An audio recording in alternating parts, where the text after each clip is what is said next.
All right, everyone. Welcome back to the Diggy A2 podcast. This is going to be Scarface, and I am virtually live from Houston, Texas. I got the Diary album here behind me, a 5 mic album, one of the 45 albums to be blessed with the coveted 5 mic title. So we're definitely going to be jumping into that. But I want to say a couple things real quick, man, about today and today's significance. So when you're watching this, it is November 3rd. So I'm hoping that we as America have come to our senses and did the right thing. I don't know how the election is going to go, but this is a very important election. So hopefully we have what we want to have out of this election, whether what side of the coin that you're on when it comes to today. But we're here to talk about Scarface, and I have some usual faces here. So I'm going to switch gears and bring in my guest, William James Boyd, for the 15th time, I think it is. And back-to-back weeks, we have B Wise. That brother named B Wise, local Kansas City cat. And he's not local. To me, he's not local anymore. This guy's going to be internationally known. And I'm happy to have him aboard. Super talented artist. Hanging out with us this evening on a late Thursday night. And the Falcons won, by the way. So shout out to the Falcons. All right. About time we get some wins, you know what I mean? But so first off, gentlemen, how are we doing? How are we doing this evening? We doing good? Wise, how you doing, brother? We good? We blessed, man. Always blessed to be above 6 feet. So yeah, we blessed. No question, no question. Will, same question. How you feeling, man? You good? I'm feeling great. I'm 72 inches above ground. You know what I'm saying? Like Wise said. So I'm just ready and excited to do this. Definitely. No doubt, no doubt. So first off, I want to thank you, Wise, again for taking time out of your busy schedule. We had a late cancellation. Our boy Frank laid up right now. So Frank, shout out to you, man. We love you. Get well. We need you back on the platform, family. So get well soon, brother. We get you back on here. But Wise will do a great job for you in your place. I guarantee he will. So, all right, let's jump into the artist at hand. Scarface, government name Brad Jordan. All right, I'm going to run down some accolades for him. A tremendous amount of accolades for Brad Jordan, you guys. So we're going to talk about him here real quick, but I want to get out the highlights first. He is recognized by the Source magazine as the 16th greatest lyricist of all time. About.com gave him number 6 on their list that was released a couple years ago. He is accredited with 3 5-mic albums, one of the only 3 artists that has 3 5 mics. He got one with the Ghetto Boys. He has 2 on his own. One of them is the album here behind me here, The Diary, released in October of 1994. The hits on there, I Seen a Man Die. One of my favorites is Hand of a Dead Body with him and Ice Cube. Dope-ass track. Love that track, yo. I like No Tears, and it's just really, really dark, and we're going to get into that a little bit more, but I love it. 5-mic album for sure. The other 5-mic album is called The Fix, which was released in 2002. So he is just one of the few lyricists that has more 5-mic albums than a lot of artists that are out there. He also has a I Am Hip Hop Award from the BET Hip Hop Awards from 2015 for Lifetime Achievement. And during this tenure of the shift from between 1990 and 1994, he released 3 albums, The Diary that I before mentioned. He also released Mr. Scarface's Back in October 91, which received 5 mics from the Source. And I'll talk about that here when we get into some of his background there. And we will also talk about his second album, The World Is Yours, which was released in August of 93. Double platinum album. The Diary is also a double platinum album as well. So let's get into the discussion about Scarface. So this is going to be probably one of the most, probably one of the more deeper shows I think we're going to have in a while, because Scarface took hip hop to another level. And in my eyes, Scarface is considered the crown jewel of lyricism in the South. And I'm from Atlanta, Georgia, and we did not have a 5-mic album in Atlanta, even in the South, the whole southern region, Louisiana to include. But the very first southern 5-mic album was The Diary. That was the first one. They went back and gave it to him. So there is no way that we could pay him homage, no other way more, put him on a hip-hop pedestal in the South, for sure. And one of the other things that I ran across, and Boyd, I'm going to stump your brain on this one, he was responsible for Def Jam South back in 2000. And Boyd, do you remember what big-name artist he signed to Def Jam South? Luda! Ludacris from Atlanta, Georgia, as well too. So he signed Luda, and Luda is a superstar. We'll get to Luda way down the road. So, damn boy, I tried to stump you, man. You make it look damn. You're trying to stump me. You still be kicking my ass, even years down the road, man. That's what's up. All right, so first question up for discussion, gentlemen. Once again, thank you for being on board this evening. I'll pass the mic over to Wise first. And Wise, so we're gonna circle in on Scarface, but I want to know, like, from your point of view, you know, getting into hip hop a little bit later in life, and then going back and actually listening to the Diary this week. What were some of the things that resonated with you off of that great album? And on top of that, what are some of the things that he either spoke about, or some of your favorite rhymes, or what resonated with you with the Diary this past week?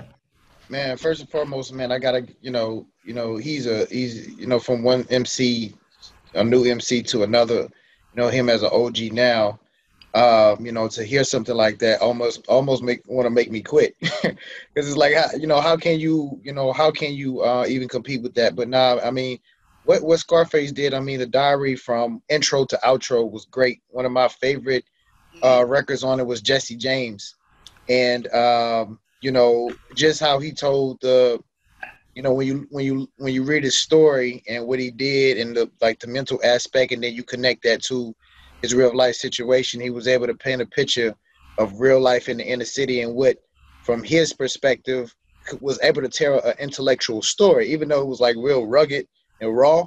Oh yeah, it's something that anybody can follow. And like I was saying, like the way he just painted the picture, somebody that lived in the suburbs was like, they can give you a detailed description of what Scarface saw in the inner city. So I mean, and then for him to do what he did, so how you just talked about how hard it was for Southern rappers to kind of get on a certain platform. He took a stereotype that Southern rappers was not articulate, they couldn't compete with the East Coast or the West Coast. Yeah. And he broke that whole stereotype. So to be able to listen to something like the Diary, man, is definitely a blessing. Absolutely, man. Thank you for your perspective, and thank you for taking time and listening to the Diary. I listened to it myself this week.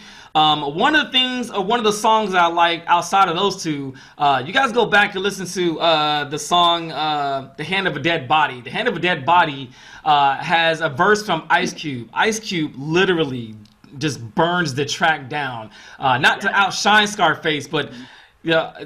I'm thinking all the lyricism and the realness that Ice Cube brings to that track into the video as well too. So it's so real. But the one that I want to talk about is No Tears. And on No Tears, he talked about how he couldn't talk to his mama, but he could speak to his diary. Like, how profound is that? Like here is Scarface, this had this persona of being a gangster and a thug and a drug dealer. He was a drug dealer, even all that stuff in his previous life. And then, to start having these thoughts and these experiences that he couldn't talk to his mama, but he talked about it in his diary. And the Diary album itself, I think, is like it was his outlet. You know what I mean? Like, it was his way of getting everything that his inner thoughts, his way of visiting, some of the other songs that he had, looking at how death was, and just looking at things from a very dark tone, and how people in the ghetto at the time are going through really, really horrible things, and articulating that. So it's like he almost flipped the coin in a sense. He went from a gangster and a drug dealer in the first couple albums, and then the Diary is a completely different sounding album than the previous two. So yeah, great start to that, Wise, and thank you for your analysis on that as well too. Very well articulated, my dude. I appreciate it. So I'm gonna pass the mic over to William James. Boy, my dude. All right, Will. So we got let's say a social media altercation, friendly competition between, hip hop minds, you know what I mean? And we get into it. And oftentimes we don't really agree on things, and that's okay. That's hip hop, right? We're always never going to agree. But you made a profound statement during this week, and I want you to elaborate on this. And your thoughts were, shout out to Hip Hop Heads Unite, our hip hop group out there. When it comes to weekly debates, we like to have debates and talk about certain topics. And this week was about Scarface.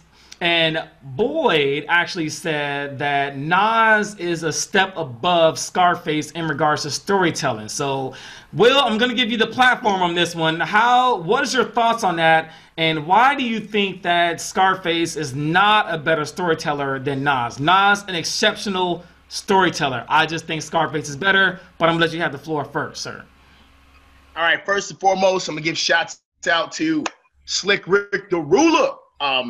Slick Rick the Ruler, Nas, and Scarface. And all those three combined are, in my opinion, light years because of their body of work, their longevity, and their relevance to the culture, their impact. I think they're light years away from, cats that are considered storytellers nowadays. You know what I'm saying? But that's another story. Now, when I intimate that Nas is a step above Scarface, it's kind of like having a Superman and a Shazam. You know what I'm saying? It's kind of like, everybody loves Superman. Everybody knows Superman. You know what I'm saying? But Shazam is a bad lover too. So basically, it's like that. I love Scarface, and I think Nas overall, I think they both, as far as articulation and explaining what they've seen through their eyes. I believe that Nas was that dude. He was the dude that Scarface became for longer. Nas came out of the box, you know what I'm saying? And, I keep going back to New York State of Mind, but New York State of Mind, okay, that was where Nas started. Right. You know what I'm saying? The Diary is kind of where Scarface, would have, kind of caught up to him as far as storytelling. You know what I'm saying? So I'm not saying they're not on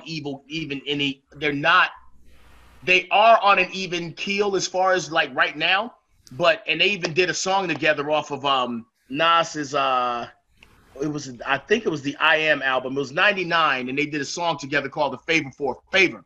And it was one of those things was like, I didn't realize I needed this in my life. Man, they should have done this more. Long time ago. Yeah. So as Nas, both of them are introspective artists. Both of them, they're deep thinkers. You know what I'm saying? Yeah. And it's like, whereas, like I said, they both spit cinema. And then the thing is, it's like with Nas, I don't want to say slightly more polished, but it's a little slicker as far as his presentation, therefore slightly more palatable. But that means nothing to a hip hop head, because if I like Nas and I don't like Scarface, something is wrong. Right. Seriously, something is wrong. Because I don't care. Look, no disrespect to T.I., but I'm telling you, Scarface has always been the king below the Mason-Dixon. And I'm even going to say, I'm going to go a step farther and say this. In as much as where Scarface is in his career and what his impact was, Scarface below the Mason-Dixon, okay, that's Jay-Z. That's Sean Carter. I don't care what anybody says. I'll put him right up there with Jay-Z. Lyrically, you know what I'm saying? Maybe not as much as what Jay-Z's accomplished, but I'm telling you, that's Jay-Z. Lyrically, I'm with you, but I'm not with you. And here's why. So when we talk about Southern hip hop artists, your argument is solidified. I won't even give you much push on it, actually. I think it's very well articulated. I just don't agree with it.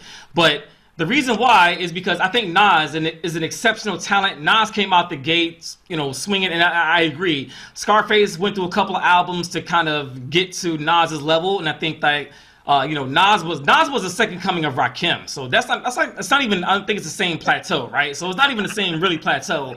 But when we're talking about the art of storytelling in hip hop, yes, Slick Rick is the godfather. But I think from his seeds grew Nas and Scarface. But I think Scarface did it a little bit better, only because I think that with his accreditation to My Mind's Playing Tricks on Me, when you listen to that song, and with him having to think about day-to-day was more possible to cope, I feel like I'm the one that's doing dope. Can't keep a steady hand because I'm nervous. Every Sunday morning I'm in service.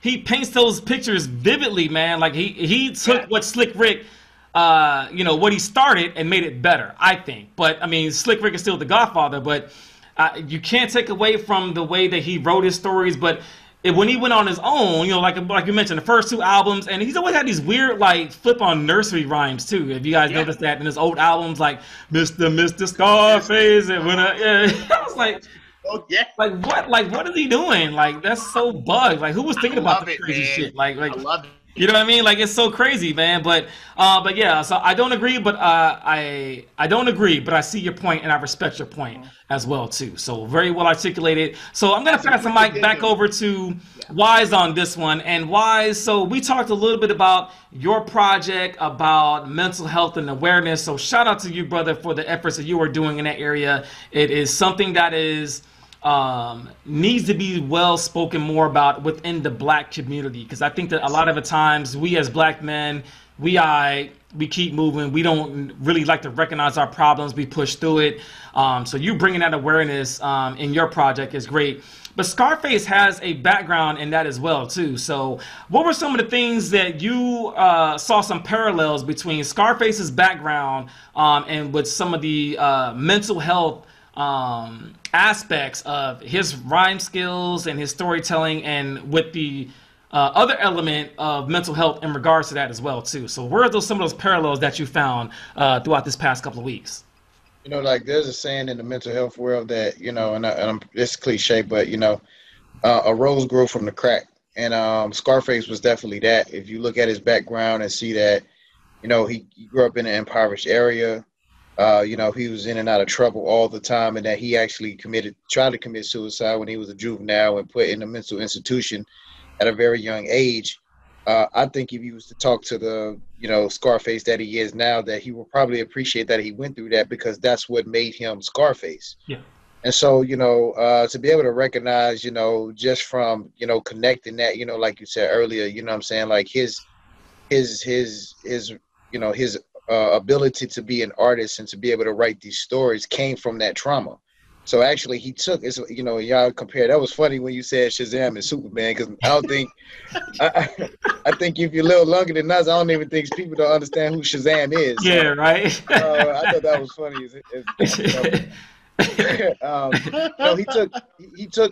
He was able to turn his pain into passion. Yeah. And that resonated with so many people that look like him, especially when you make the connection of music and how the influence of hip hop and how to be able to parallel it to something and tell a story to make it where it is relevant for people that look like you, when the mainstream has stereotyped you and put you in this box like you can't be articulate. And he did it in such a way to where it's like, damn, he's spitting some raw stuff, but the flavor of it is such, you know, with an almost like what I call ghetto integrity. Yeah. That everybody on any level, any level, regardless if you was a PhD or you was a homeless man, was able to understand it. So for him to take his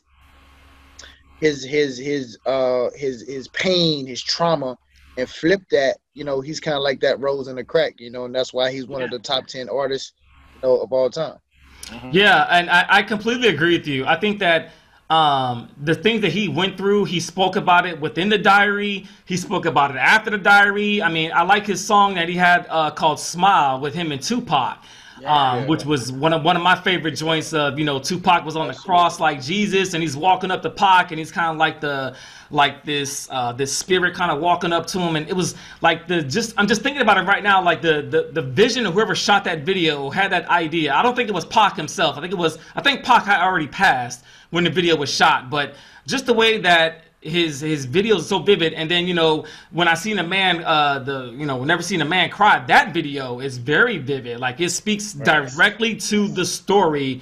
It's almost hand in hand, and his storytelling is immaculate. And I'm so glad that, you know, years later he was able to come out and reveal that he had issues with, you know, mental health issues and things like that. Because in the black community, we don't do it. We don't talk about it. We don't speak about it. Right. And I think that the project that you're doing, Wise, you know, wherever it ends up, is awesome. And bringing awareness is what we want to do. We want to bring awareness. And this is one of the first steps to doing that, my brother. So I appreciate your efforts, and I appreciate your thoughts on this, man. It's so great for what you're getting ready to do. Last question, gentlemen. Then we're gonna start wrapping things up. I'm passing the mic to Wise on this one. So Wise, one song. What one song would you want let's say a person who doesn't know anything about hip hop, but they chose Scarface? What one song would you have them sit down and say, look, this is what Scarface is all about? What one song would you choose out of his catalog? I would say, man, the song that you mentioned earlier was "Smile," and the reason why I say that too is because it has Tupac in it. Yeah. I know that's kind of not answer the question. I got you. But I think at that time, it gave it gives a description of still being somewhat in this box of, if you listen to the song, it gives the description of still being somewhat ghetto, but also having a light side to that. You know what I'm saying? Like I think it showed in that song, it showed Scarface's diversity in that song. And two, having a collaboration with Tupac at that time. Everybody knows Tupac, regardless if you're white, black, whatever, you know who Tupac is. Like, real talk. So to be able to have that collaboration, to be able to be associated with somebody like Tupac and have a song like that, a record like that kind of gives a lighter side, I think that would show not only his diversity, but also too, to show that like there's always light at the end of the tunnel, to be able to go through the trauma that he did go through and still be able to write songs like that, and to show his diversity. Absolutely. Great perspective on that, my brother. And Will, same question, man.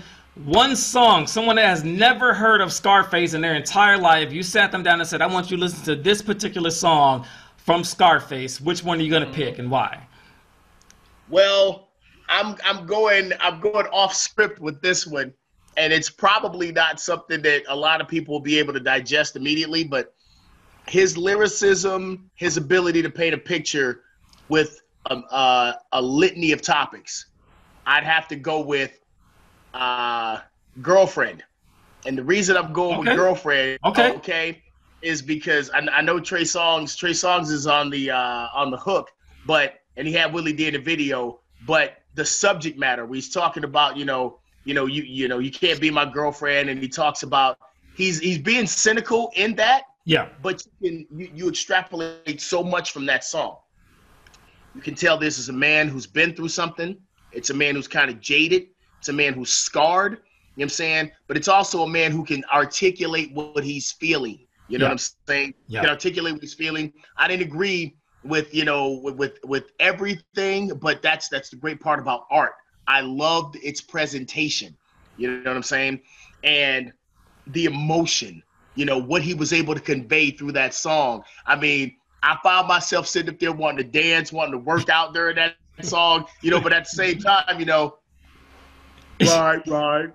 Yeah, you hard, yeah. But it's a bit cynical, but it's structured very, very poetic. So I would have to say Girlfriend. And not a lot of people would get on board with it, you know what I'm saying? But I'm telling you, it would definitely display his ability to paint a picture. And it's for anybody who hasn't heard that song, go listen to it. Absolutely. You know and I would say too, I forgot to mention this, just one more thing. No, you're good. I would also say another great record too is My Block. Oh yeah. Like Everything is Everything for Sheezy, My Block. That's another one too that I think most people forget about.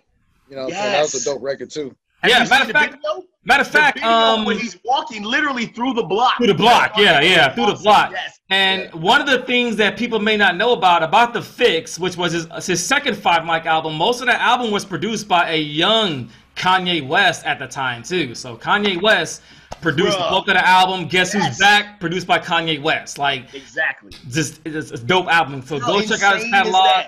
Yes, go check out his catalog. Beanie Siegel kills that track too, by the way. Shout out to Beanie Siegel on that. Yes. Shout out to Beanie Siegel. But my pick would be The Hand of a Dead Body from The Diary, because he talked about everything that is going on right now in 2020 and in Black America. He talked about David Duke. How come he can have guns? So how come when we have guns, we all, we're barbaric and we're these things. And Ice Cube coming on the track. Like, to me, that would be the one I would say, here, son, sit down and listen to The Hand of a Dead Body, because it's mean. First of all, it sounds good, right? So the beat is dope as hell. It's funky. It's from The Diary, and he talks about so many different things going on on a political spectrum that I think that people would need to hear, and it still resonates, in 2020. That would be my pick. And the hook, The brother don't believe that song. The brother's wrong. Gangsters don't live that long. Woo, boy, that song goes so hard. It goes so hard, man. But gentlemen, thank you for your time this evening. It's been a great discussion. But of course, as we have been doing in season 2 fashion, we are doing the Trayvon Martin Hood Salute. So we'll put our hoods up today, and we're going to pass the mic over to B Wise first. So B Wise, back-to-back now for 2 weeks. My brother, thank you so much for coming on with your busy schedule. Who do you want to shout out this week to the world, man? Man, as always, man, give God all honor, glory, and praise, because without him, man, I wouldn't be here and have this opportunity. Like to give a shout out to my pops, man, who's actually, southern Louisiana has been hit by a few hurricanes. Absolutely. Here in the past couple months, so he's been going down there and going down and helping people. And last shout out always to my team that supports me and helps me. And thank you guys again for having me on. Always, brother. And yes, please give our best to the family in Louisiana, man, with those hurricanes. Like, come on, y'all, global warming is real, right? Come on now, like, really, like, come on, man. But absolutely, shout out to you, Wise. Thank you so much, brother. William James Boyd, man, brother, I'm losing count. How many times we keep doing this, man? Like, I'm losing count. I thought it was 15. It might be more than 15. I might have to go back and do the actual count. But who were you shouting out this week, sir? Yeah, man, the fans love you, man. The fans love you, man. So, who are you shouting out this week, sir? This week, I'm going to shout out 3 people. My youngest son's mom, Samantha, my youngest son, Tavon, and his sister, Kamaya. They just got back up here to Alaska. I bought a whole bunch of Christmas gifts for them. I'm going to spoil the sugar honey iced tea out of them. They don't deserve it, but you know what? I love them to death. So I'm shouting those out. And I also want to shout out, all of the rap fans out there that really love quality rap, that don't just listen to what's hot. The people that actually get into the meat and bones and know what they're talking about when we're talking about rap. And, don't just I'm talking about people who are really, really into rap. You know what I'm saying? I'm not going to get too deep into it, but yeah, those are my shout outs. No doubt. And I see where you're going with that, and that's why it's so humbling to have Wise on the show. I don't know if you all have heard Wise's catalog. Go out there, support this young brother. He is going to be doing great things, and if he's not, I'm going to push him till he does. So you're going to be doing it anyway. All right? So you got a team push you forward as far as you can go. You got a whole team around you that wants you to do well, man, and I wish you nothing but the best, my dude. That's real talk. That's coming from the heart, man. But all right, shout-outs this week for me. First off, I want to give a shout-out to Tyrone and Ashton, Mr. and Mrs. We Fit Sports. 2 of my favorite new couple here in the Kansas City area. They are something else, man. They started a podcast actually called It's Necessary. So go out there, check them out. They're talking about positivity for the soul. It drops every Friday. You guys go out there, support them, man. They're talking about great things.